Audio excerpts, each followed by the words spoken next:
tuve un tumor cerebral en los años 90. El neurólogo pensó que empezó hacia 1994 o 95 y alcanzó su punto máximo en diciembre de 1997. Cuando recibimos las primeras imágenes del tumor, el 10 de diciembre de ese año, era tan grande como mi puño. En el interior de mi cráneo había ocupado aproximadamente la mitad del tamaño de mi cerebro.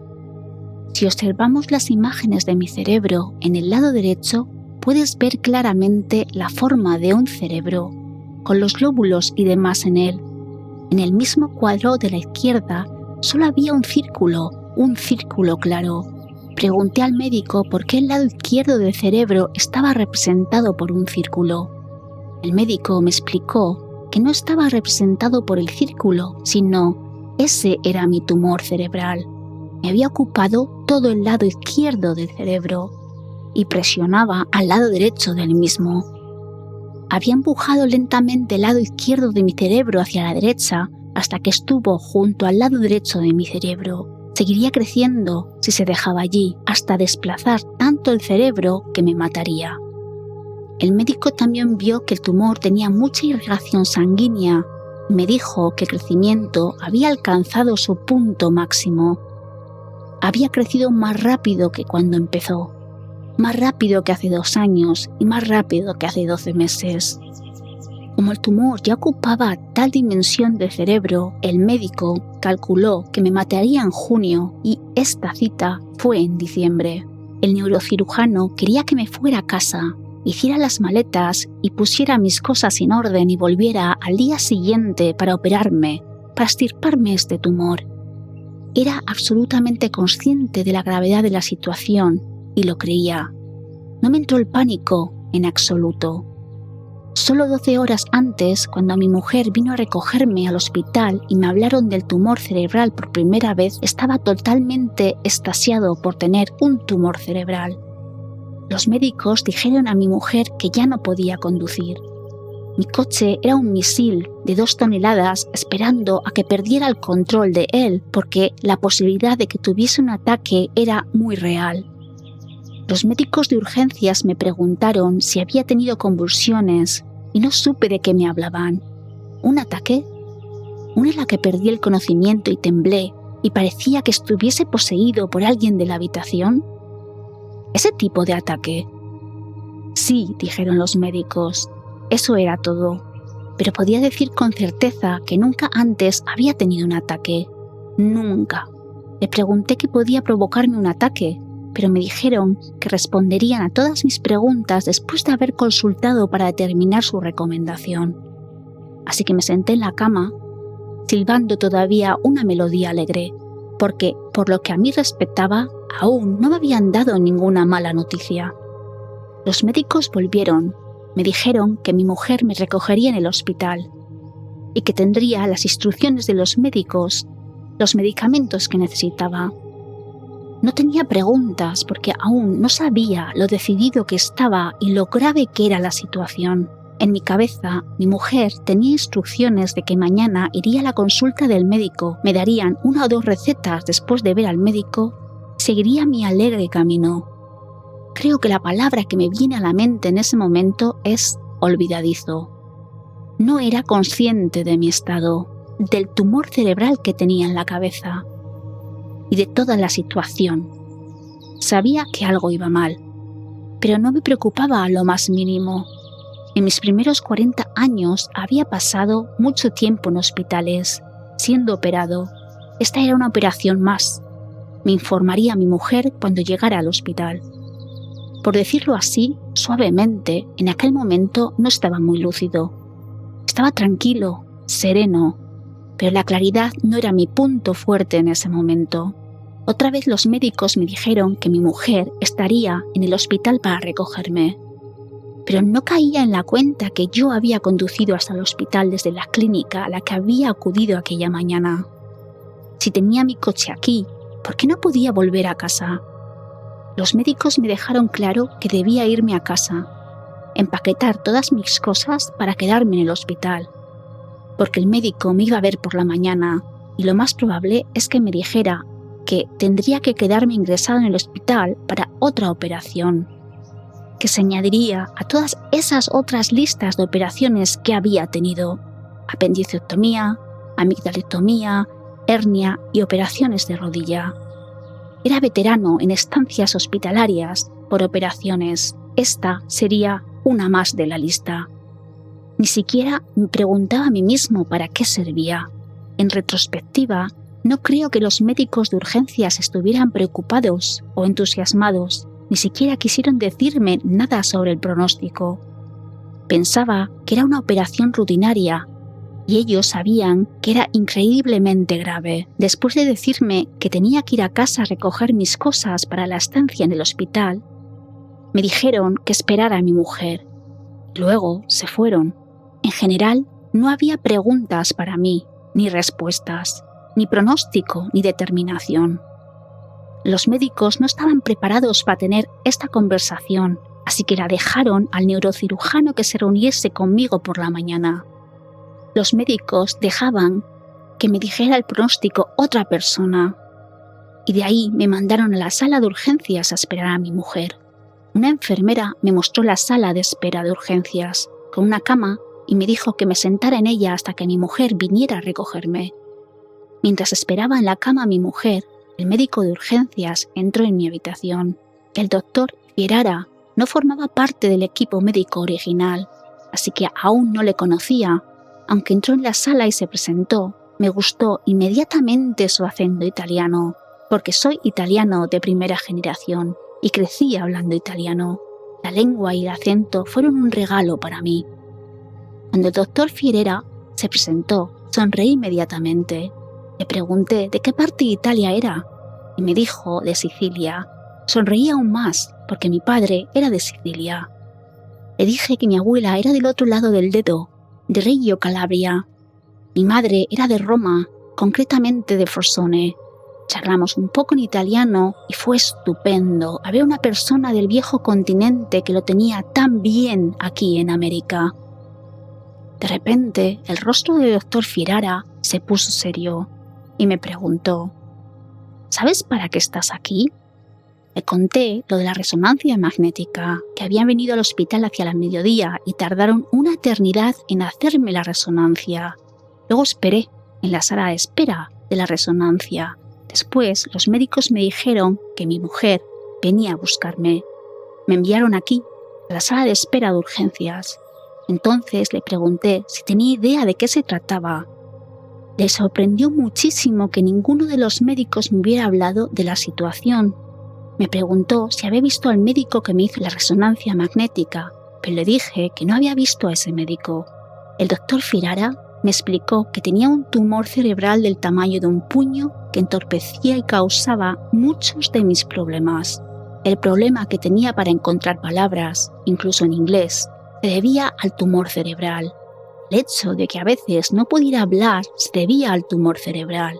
Me tropezaba constantemente con el dedo gordo del pie derecho, supuestamente porque ahora ya tenía 40 años y me estaba volviendo más torpe. El médico me dijo que solo sería así de torpe más adelante. De momento era el tumor cerebral el que me hacía tropezar porque no caminaba lo suficientemente bien y no levantaba las piernas. El dolor de cabeza que nunca había tenido hasta los 39 años y que ahora tenía unas cuantas veces al mes debía probablemente al tumor cerebral. Era grande, enorme, incluso para los estándares de los tumores cerebrales. Así que los otros médicos hicieron que el doctor Fierara concertara una cita con el doctor Hitchcock por la mañana. Se dejó un mensaje para mi mujer sobre la cita, así que yo también debía acudir a ella. El doctor Fierara y yo tuvimos una agradable visita después, pero enseguida dijo que tenía que hacer sus rondas de urgencias. Si tenía alguna pregunta, me la respondería. De lo contrario, debía seguir esperando a mi mujer, y así lo hice.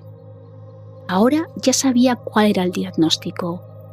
Vi a mi mujer caminando desde el pasillo hacia la sala de urgencias. Sonreí inmediatamente cuando se acercó a la habitación. Esperé a que entrara hasta que la saludé. Le di un beso de bienvenida y seguí sonriendo. Ahora ella estaba muy seria y dijo: ¿Aún no te han dicho lo que pasa? Le dije que sin duda me lo habían dicho. Le conté la historia del doctor Firara y del grupo de médicos que tenía delante. Volvió a preguntarme si sabía lo que estaba pasando y le dije, sí, tengo un tumor cerebral tan grande como mi puño. Mañana iremos a ver al doctor Hiscott para ver qué quiere hacer con él. Mi mujer siguió mirando la sonrisa gatuna de mi cara. Me preguntó que por qué sonreía, así que creo que dije algo parecido a ¿has perdido ya la cabeza? En ese momento me di cuenta de que ella no estaba en mi cabeza y no pensaba lo que yo pensaba. No estoy deprimido. Es una gran noticia. Sabía que no estaba deprimido cuando fui a la clínica, pero lo hice para averiguar por qué tenía los problemas con los que luchaba. Tengo un tumor cerebral. Pueden operarlo y retirarlo. Entonces podremos ver cómo superaré la operación. Puedo morir, pero esto no es depresión. No tienes ni idea de cómo curar la depresión. Puedes estar deprimido un día, una semana o el resto de tu vida y necesitar medicamento para mantener en tu nivel. La depresión es un desequilibrio químico. No tengo ningún desequilibrio químico. Tengo un tumor cerebral. Saquémoslo y veamos a dónde nos lleva. Con estas palabras salimos de urgencias. Nos fuimos a casa. Al día siguiente, mi mujer y yo estamos en la consulta del doctor, junto al hospital sueco a las 10 de la mañana. Como hacía todas sus operaciones en el hospital sueco, su consulta estaba justo al lado. Cuando llegamos, miró las resonancias magnéticas. Me dijo que se trataba de una operación muy seria. El tumor cerebral era el mayor que había operado nunca y haría todo lo posible por mí. Mi única pregunta era, ¿cuál es el pronóstico?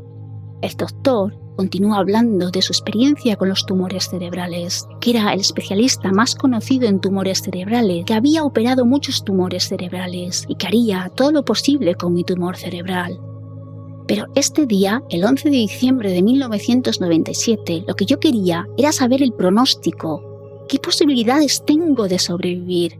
¿Qué posibilidades hay que despierte babeando? ¿Qué probabilidades tengo de sufrir una lobotomía? ¿Qué posibilidades hay de que me despierte completamente normal? Pero este doctor no quiso responder a las preguntas, sobre todo porque no podía saber cuáles eran mis posibilidades. Volvió a asegurarme que haría todo lo posible. Él lo haría lo mejor que pudiera. Yo estaba en manos del mejor neurocirujano de Denver. Mucho de lo que yo le preguntaba no tenía forma de saberlo.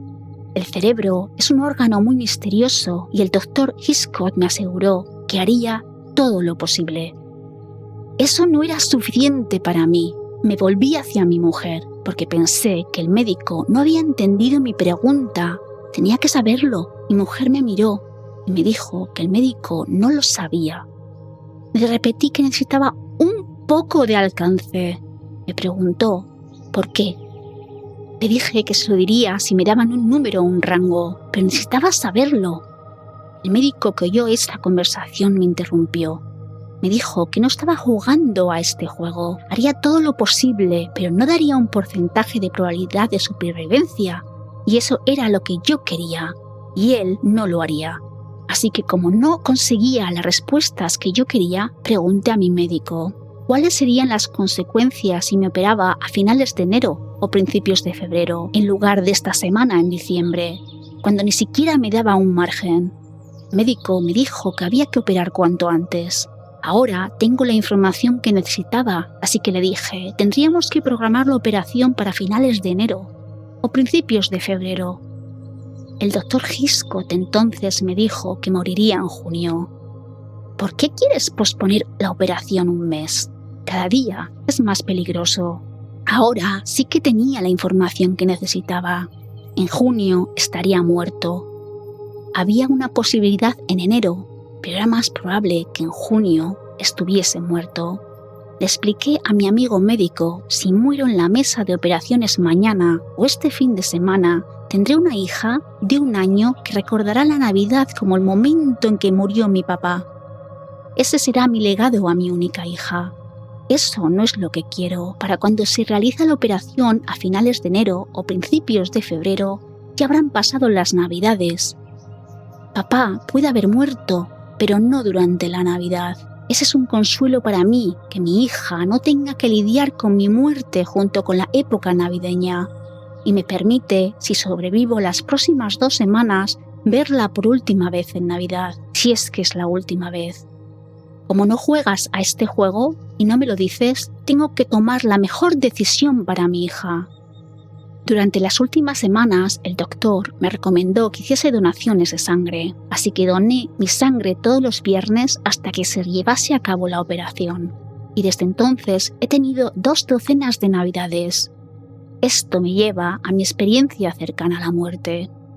Con la Navidad, el mes de enero y las donaciones de sangre, todo fue según lo previsto.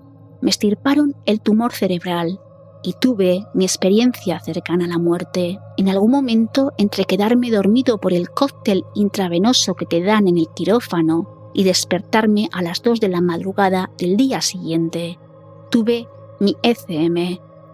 No sé si fue todo el tiempo, o solo 5 segundos, o algo intermedio. Esto es lo que sé y lo que entiendo al respecto. No atravesé el túnel, no caminé hacia la luz. Mi primer recuerdo era que ya estaba allí. Caminaba por un campo, con las flores, plantas y senderos más hermosos que había visto nunca. Era precioso. Creo que ya has oído esto antes. Es difícil expresarlo con palabras, pero allí estaba yo, caminando por el sendero hacia un grupo de edificios al final del campo.